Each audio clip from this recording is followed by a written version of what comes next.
From the dawn of time, humanity has grappled with the unanswerable, not the what-ifs of history or the secrets of forgotten empires, but the profound, often unsettling whys that echo in the very core of our being. Today, we fire up the why machine, not to uncover lost gold, but to excavate the hidden wisdom buried deep within our own moral compass. Imagine this: a runaway trolley hurtling down the tracks.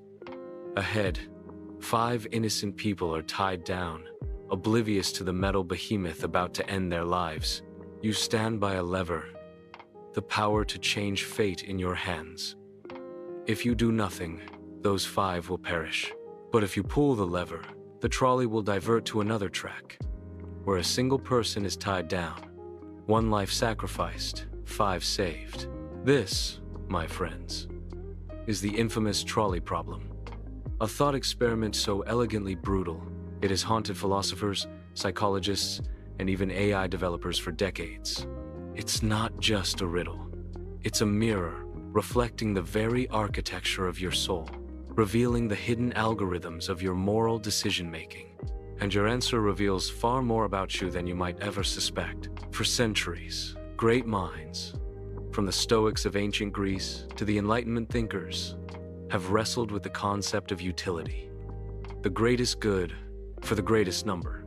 This is the foundation of utilitarianism, a philosophy championed by figures like Jeremy Bentham and John Stuart Mill. On the surface, the trolley problem seems to offer a clear utilitarian answer: sacrifice 1 to save 5. A simple calculation, right? 5 lives are undeniably more than 1. But then, the nagging whisper of deontology emerges, the philosophy of duty and rules, spearheaded by the formidable Immanuel Kant. Deontology argues that certain actions are inherently right or wrong, regardless of their consequences.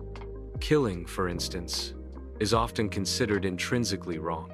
If you pull that lever, aren't you actively participating in a killing, rather than merely allowing a natural disaster to unfold? You are choosing to end a life. This is where the waters get murky. Is there a moral difference between allowing something to happen and causing it to happen? The philosopher Philippa Foot first introduced this dilemma, and it forces us to confront the very nature of responsibility. Now, let's twist the knife a little further, because the why machine thrives on such intellectual challenges. What if the single person on the track was someone you knew? Your best friend? Your sibling? Does that change your answer? And if so, why? Does personal connection override the cold calculus of numbers? This variation introduces the concept of virtue ethics, an ancient idea championed by Aristotle. It shifts the focus from actions or consequences to the character of the moral agent. What kind of person should you be in this situation? A compassionate person, a just person, a person who values all life equally, or one who prioritizes their own?